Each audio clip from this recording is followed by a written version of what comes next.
맹모 삼천지교라는 말이 있습니다. 맹자의 어머니가 맹자를 위해서 3번 이사했다라는 내용이죠. 공동묘지에 살았는데 눈만 뜨면 사람들의 통곡 소리, 울음소리, 이 소리를 들은 맹자가 늘 집에서도 이렇게 통곡하는 소리를 하고 장난질하고 또 늘 사람이 죽고 우는 그 모습을 보면서 마음이 우울할까봐 이래서 안 되겠다. 좀 더 사람이 많은 곳으로 이사하자. 그래서 시장가로 이사를 했는데 이번에는 아들이 저 눈만 뜨면 골라 그러면서 장사 흉내를 내고 어떻게 하면 돈 벌 것인가를 궁리를 했습니다. 이래서 안 되겠다. 그래서 서당 곁으로 이사를 했더니 서당에서 들려오는 글 읽는 소리를 듣고 이 아들이 책상에 앉아서 글을 읽게 되었다라는 것입니다. 그래서 이 아들이 어머니의 뜻대로 글을 읽고 책을 좋아하며 그래서 훌륭한 인물이 되었다라는 겁니다. 사람이 이사하는 것은 목적이 있습니다. 맹자의 어머니처럼 자식 교육을 위하여 이사하는 사람도 있고 그래서 학군이 좋은 지역이 아파트가 폭등하고 자녀 교육을 위하여 이민까지 가는 사람들이 있습니다. 그리고 돈 때문에 돈 벌기 위하여 이민을 가고 이사하는 사람이 있어요.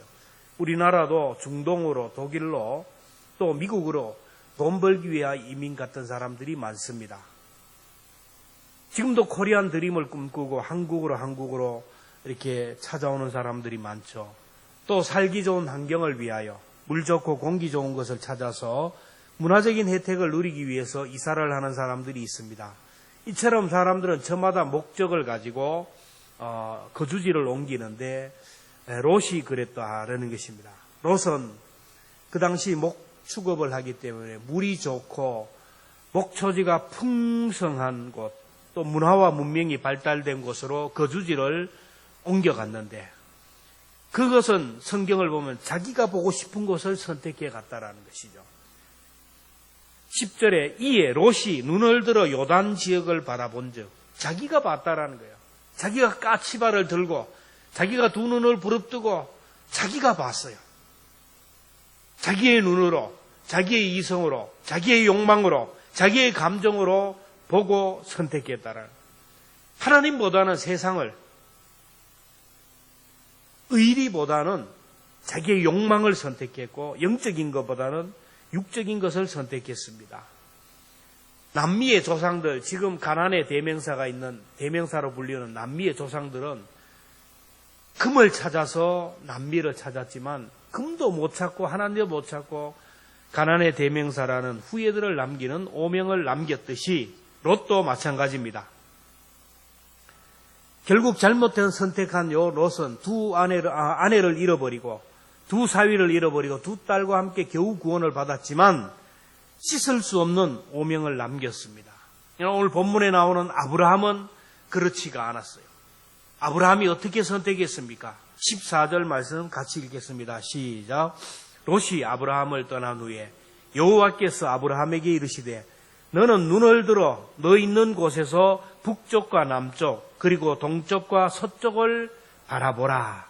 아브라함은 내가 보고 싶은 걸 보지 않았어요. 하나님이 보라는 곳을 봤어요. 하나님이 보라는 것을 바라볼 때 하나님이 떠라고 할 때 떠났어요.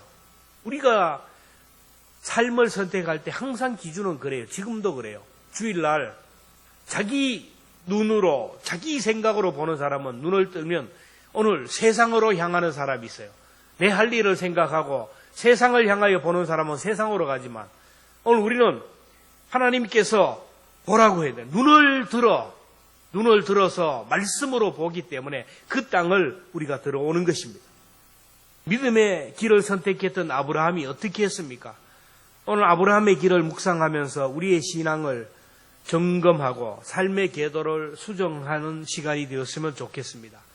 아브라함의 길은 제단 쌓는 인생이었다. 아브라함은 어디를 가든지 간에 무엇을 하든가 제일 먼저 제단을 쌓았습니다. 제단이란 오늘로 얘기하면 예배입니다. 오늘도 믿음의 사람들은 이사를 해도 먼저 예배를 드리고, 아이를 낳아도 예배를 드리고, 돌이 되어도 예배를 드리고, 결혼을 해도 예배합니다. 아파도 예배합니다. 그리고 개업을 해도 예배하고, 임종시가 되어도 예배합니다. 죽어도 예배하여. 예배로 시작해서 예배로 끝나는 것이 믿음의 사람이에요. 아브라함은 예배드리는 인생을 살았고 예배를 통하여 하나님의 음성을 들었어요. 자, 우리가 왜 예배를 드리는가요? 예배를 많이 드리면 하나님이 우리 예배를 기뻐하기 때문에 천만의 말씀이에요. 이건 내 생각이에요.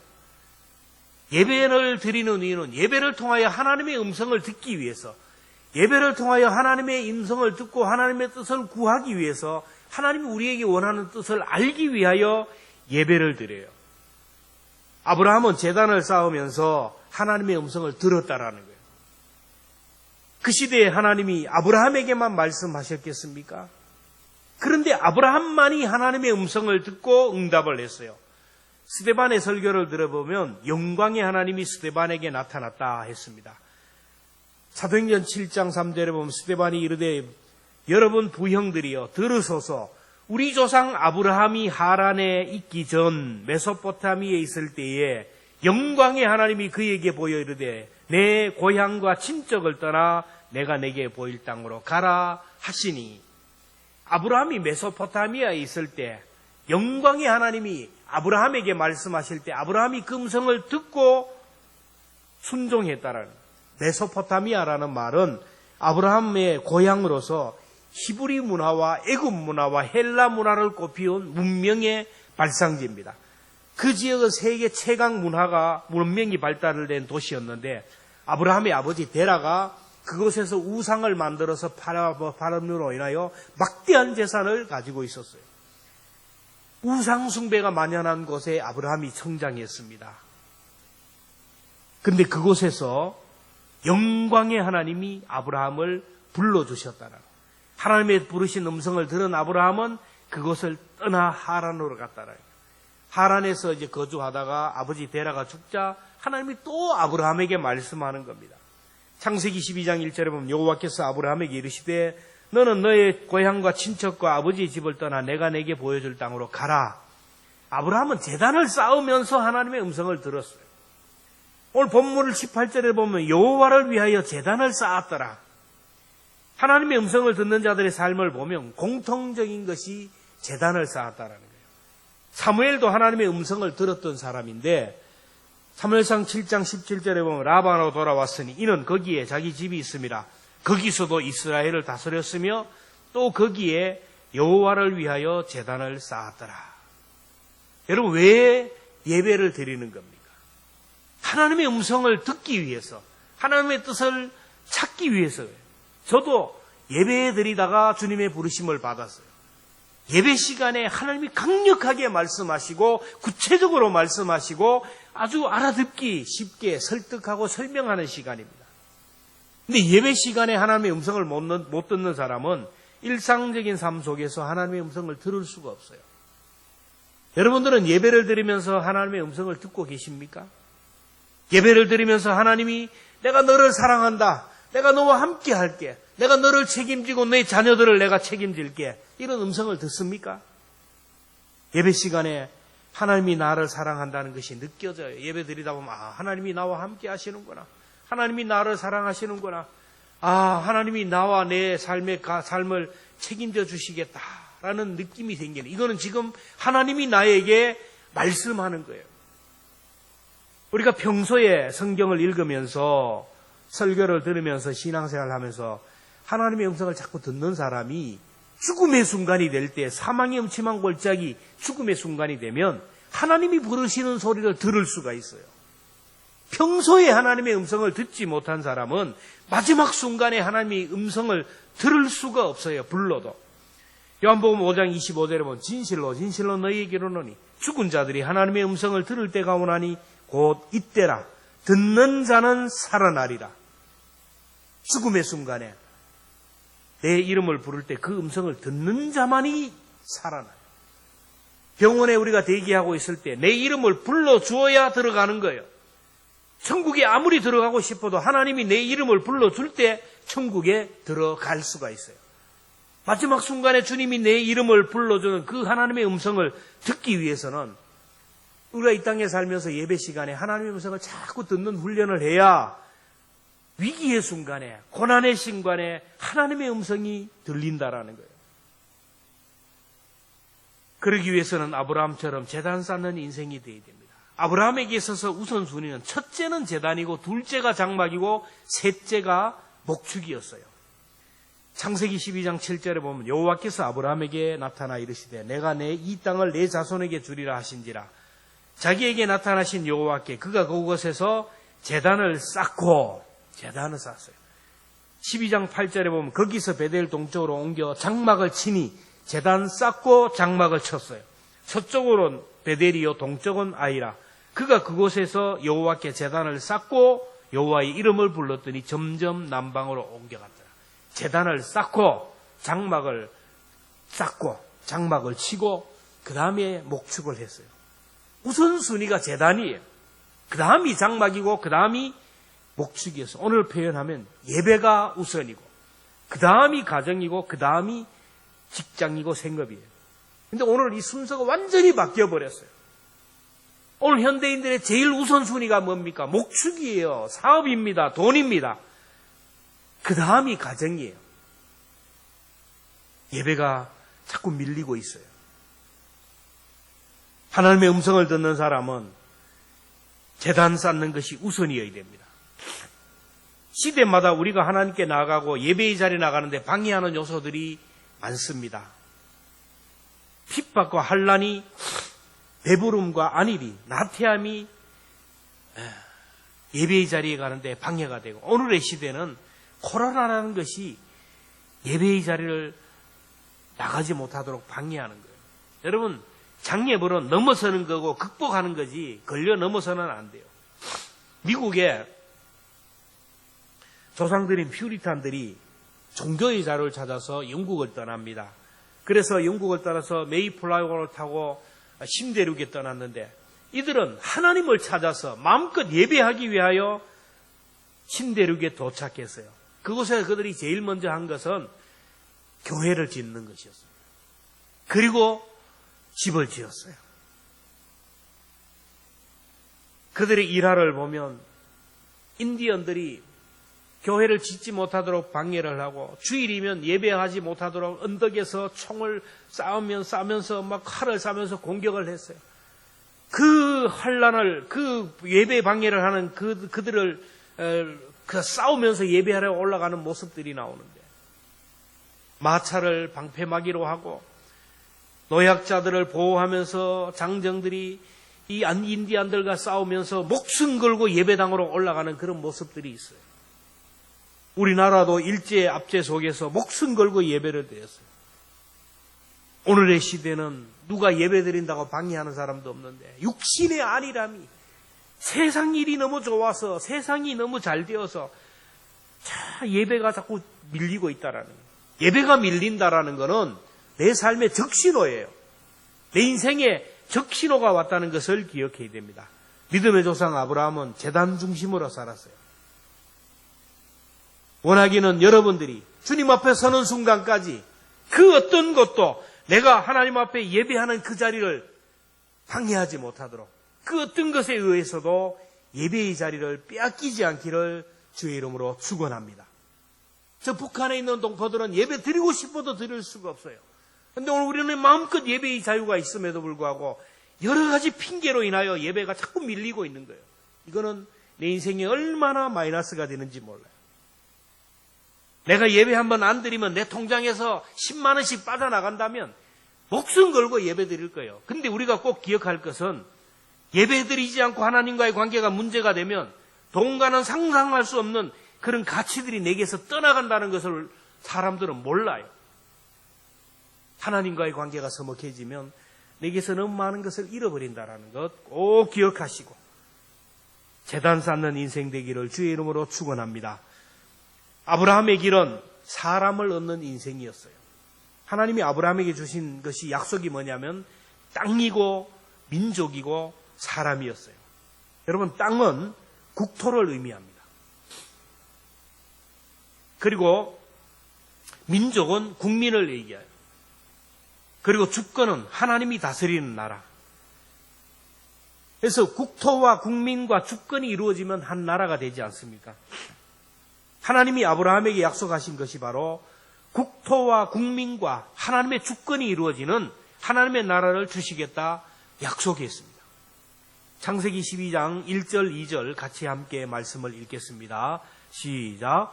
여호와께서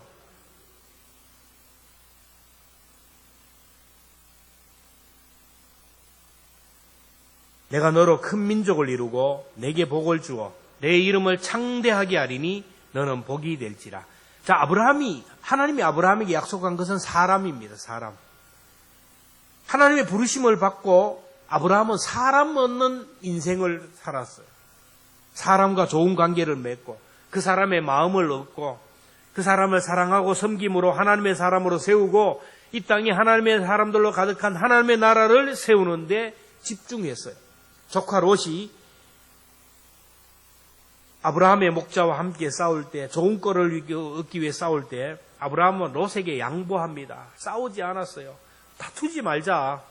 네가 장하면 내가 우하고 네가 우하면 내가 잘다. 네가 선택해 가라는 거예요. 왜 아브라함이 롯에게 이렇게 선택권을 주고 양보를 했을까요? 롯을 잃어버리지 않기 위해서요. 롯의 밑에서 일하는 목자들을 잃어버리지 않기 위해서요. 삼촌이라고 갑질을 하면 조카를 잃어버리고 롯의 목자를 잃어버립니다. 그리고 그 당시 가나안 사람과 브리스 사람과 이방인들이 옆에 있었기 때문에 그 사람들을 잃어버리지 않기 위해서. 한 형제끼리 싸우면 꼴 좋다. 하나님을 섬기는 자들이 잘하고 있다. 손가락질을 하고 욕을 하지 않겠어요. 그래서 하나님의 영광을 가릴까 봐 그 사람들을 구원하기 위해서 아브라함은 양보했습니다. 그래서 우리는 어디에 있든지 간에 사람에게 집중을 해야 되고 사람의 마음을 얻는 데 집중해야 돼요. 일보다 업무보다 사람이 먼저예요. 사람의 마음을 상하게 하면서 사람을 시험 들게 하면서 할 일은 없다라는 거예요. 교회 안에서 서로 갈등이 있고 알력이 있지만 우리가 먼저 생각할 것은 이런 모습을 보고 성도들이 시험이 든다라는 거예요. 얼마든지 내가 말할 수 있고 내 말이 옳지만 내가 참는 거예요. 왜? 갈등이 일어나고 시끄러워지면 믿음 약한 성도들이 시험이 들기 때문에 그 영혼을 결국 잃어버리기 때문에 그래요. 교회가 평안해야 되는 이유가 그래요. 교회가 자꾸 싸워보세요. 세상 사람들이 구원받을 길이 없다라는 거예요. 이 사람 얻는 일에 우리가 우선을 해야 됩니다. 믿음의 주에 온전케 하신 예수님을 보세요. 예수님이 이 땅에 오신 이유가 뭡니까? 누가복음 19장 10절에 보면 인자가 온 것은 잃어버린 자를 찾아 구원하려 합니다. 예수님이 이 땅에 오신 이유는 사람을 구원하기 위해서요. 사도의 뜻은 뭐냐면 제자의 뜻은 보냄을 받은 자들이에요. 세상에 보냄을 받은 자들이 사람을 얻고 사람을 구원하기 위하여 사명을 받았어요. 교회도 부름받은 사람들의 모임이에요. 세상에 가서 그 사람들을 사랑하고 섬김으로 인하여 그 사람을 구원하여 하나님의 자녀가 되게 하는 것이 교회의 사명입니다. 하나님이 우리를 불러주신 이유가 바로 거기에 있습니다. 그래서 이 세상에 하나님의 백성들이 가득한 하나님의 나라를 이루는 것이 하나님의 뜻이고 오늘 우리의 사명이라는 겁니다. 우리가 사람의 마음을 얻고 사람을 얻어서 복음을 전해서 하나님의 자녀 세우고 하나님의 시민권자들을 가득가득 세워가는 것이 바로 인간관계를 통하여 오는 거예요. 그런데 인간관계에 실패해보내면 아무것도 안 돼요. 인간관계에 실패하면 신앙생활은 반쪽밖에 안 돼요. 자기 신앙밖에 안 돼요. 주님이 주신 사명은 감당하지 못한다는 거예요. 정말로 까다롭고 상대하기 어려운 사람 대하기가 참 어려워요. 대인관계가 두렵고 사람이 두려우면 사람을 얻지 못합니다. 그러나 예배하다 보면 기도하다 보면 사람이 두렵지 않고 사람에게 기죽지 않고 사람에게 실망하지 않고 기도하고 예배하다 보면 하나님이 나와 함께 하심으로 인하여 여유가 생겨서 사람을 용납하게 되고 사람을 얻게 됩니다. 사람을 이기고 세상을 이길 수 있는 힘은 재단에서 얻을 수 있어요. 아브라함이 하나님으로부터 땅과 민족을 약속받고 하나님이 지시한 땅으로 갔는데 그 땅이 어디냐면은 세겜입니다. 세겜. 창세기 12장 6절에 보면 아브라함이 그 땅을 지나 세겜 땅 모래 상수리 나무에 이르니 그때에 가나안 사람이 그 땅에 거주하였더라. 세겜이라는 말은 히브리어로 어깨라는 말이에요. 어깨. 조직 폭력들 가지고 우리가 어깨라고 얘기합니다. 떡대가 좋고 힘이 좋고 물리적인 힘을 쓰는 사람, 그런 사람을 우리가 어깨라. 무지막지하고 싸움 잘하는 사람입니다. 어깨 그러면 두려워합니다. 힘의 상징이고 능력의 상징입니다. 아브라함이 도착한 지역이 세겜이에요. 그 세겜은 어깨라는 말이에요. 아브라함은 하나님의 약속을 받고 갔는데 세겜으로 갔는데 그 어깨라는 지역에 걸맞게 거기에는 막 어깨들이 득실해요. 덩치 크고 우락부락하고 우상을 섬기는 뭐 대화가 통하지 않는 그런 사람들이 가득해요. 아브라함은 기가 죽을 수밖에 없어요. 두려울 수밖에 없습니다. 근데 아브라함은 그 두려움과 염려와 걱정을 어떻게 해결했나요? 7절에 보면 여호와께서 아브라함에게 나타나 이르시되 내가 이 땅을 내 자손에게 주리라 하신지라. 그 자신에게 나타나신 여호와께 그가 그곳에서 뭘 했다고요? 제단을 쌓고. 아브라함은 세겜뿐만 아니라 어디를 가든지 제단을 쌓으면서 하나님의 능력을 덧입었습니다. 8절에도 보면 거기서 베델 동쪽 산으로 옮겨 장막을 치니 서쪽은 베델이요 동쪽은 아이라.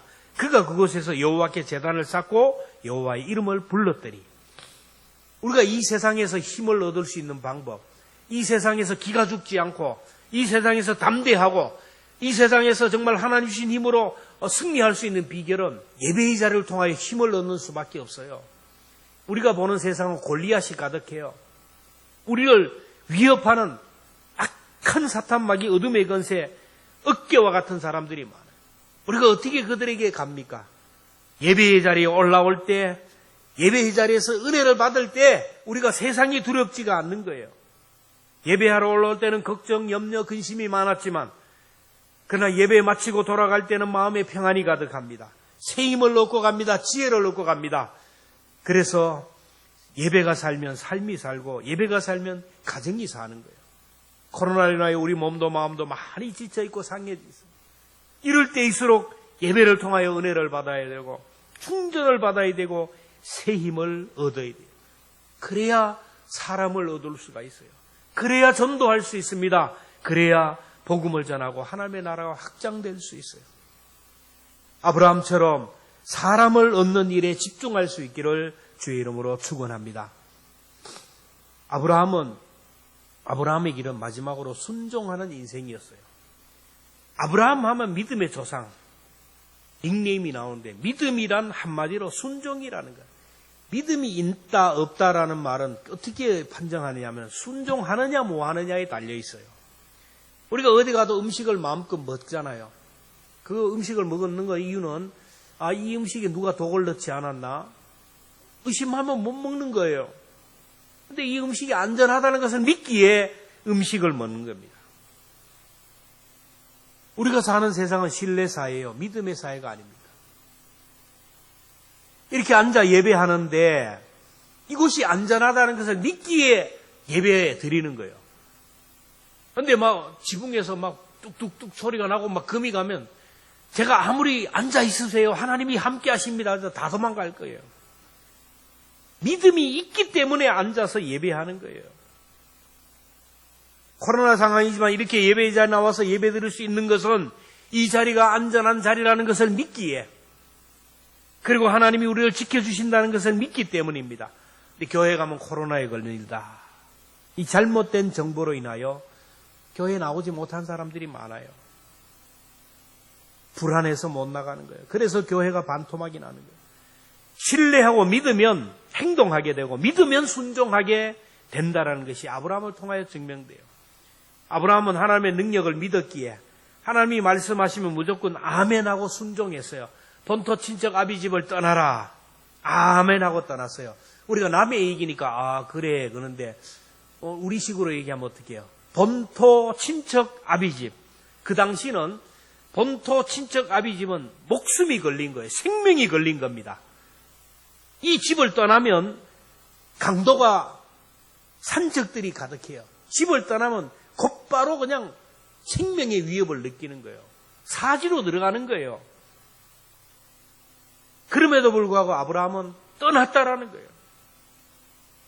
100세에 낳은 아들을 모리아산에 번제로 드리려 할 때 아멘 하고 아들을 결박하고 칼로 내리쳤어요.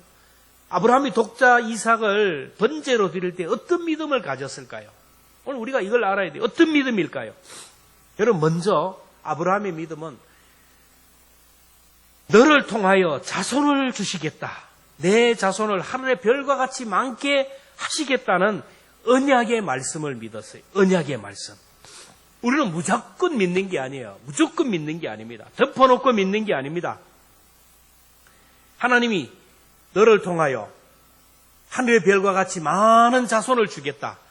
너를 통하여라는 것은 지금 준 이삭을 통하여, 이삭의 아들들을 통하여, 후손을 통하여 하늘의 별과 같이 바다의 모래알 같이 많은 민족을 주겠다 약속하셨어요. 그 약속을 아브라함이 믿었어요. 그런데 지금 이 이삭을 죽이라는 거예요. 이 이삭을 통하여 많은 민족을 주시겠다는데 이 이삭을 죽이라는 거예요. 그럴 때 하나님이, 이 아브라함이 믿은 것은 이삭을 본 게 아니고 하나님의 약속을 믿었어요.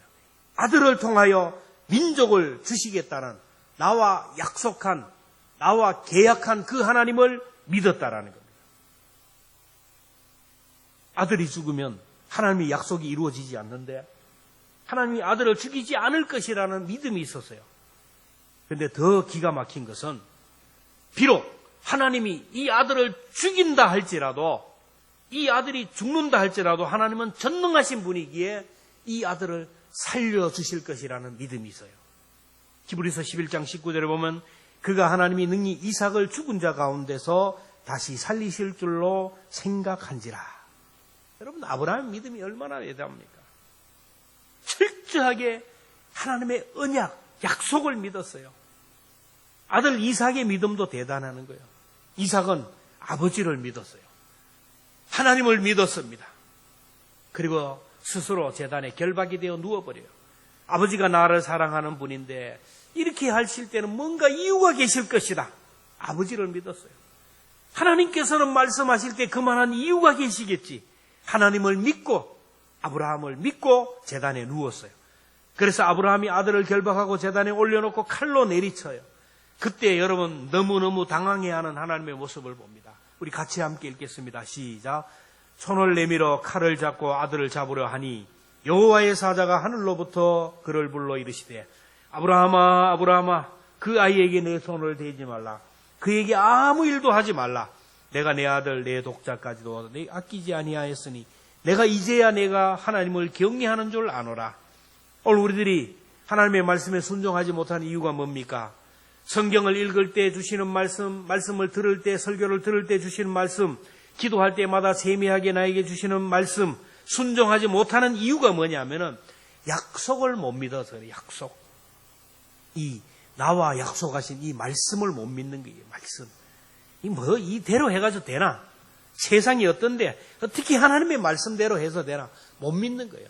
그리고 이 말씀하신 하나님, 전능하신 하나님, 죽은 자도 살리신 그 하나님을 믿지 못해서 그러는 거예요. 결국엔 뭐야? 내 머리를 믿는 거예요. 내 생각을 믿는 거예요. 세상 돌아가는 이 상식을 더 믿는 거예요.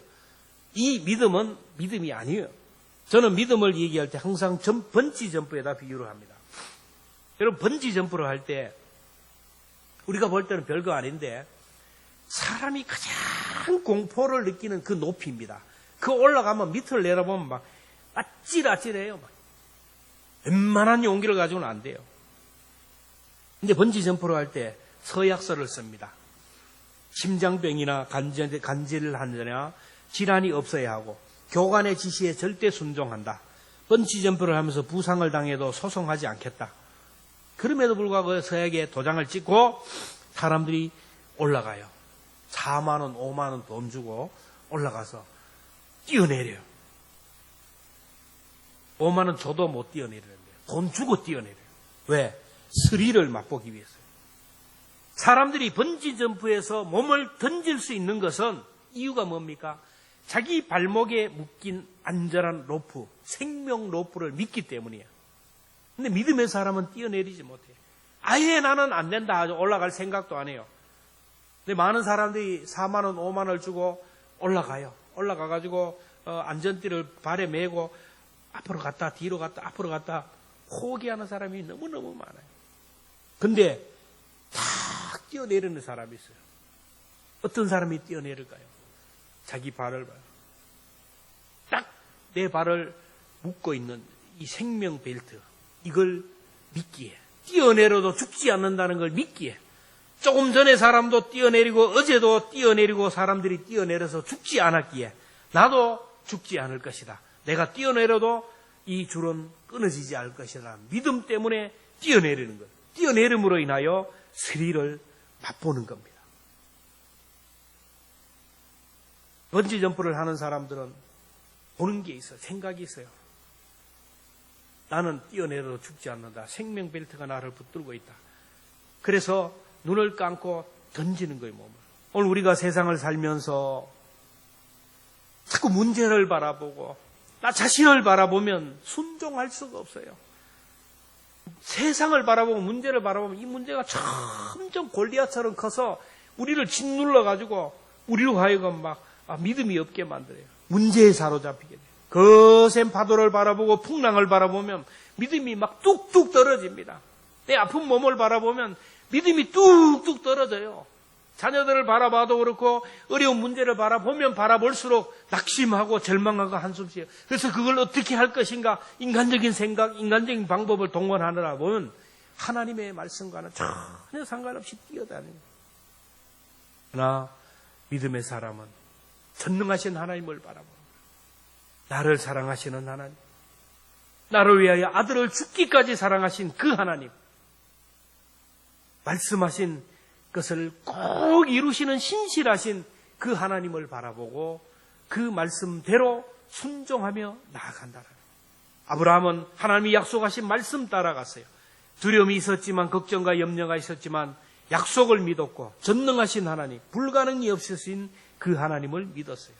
오늘 우리도 아브라함의 믿음을 구하기를 주의 이름으로 축원합니다. 재단 쌓는 인생이 되기를 원합니다. 하나님, 오늘도 살아도 한 사람에게 집중하고 사람을 얻는 삶이 되기를 원하고, 말씀을 읽고 들음으로 인하여 이 들은 말씀을 온전히 순종함으로 인하여 말씀의 능력을 경험할 수 있는 은혜를 달라고 기도하는 저와 여러분 되기를 축복합니다.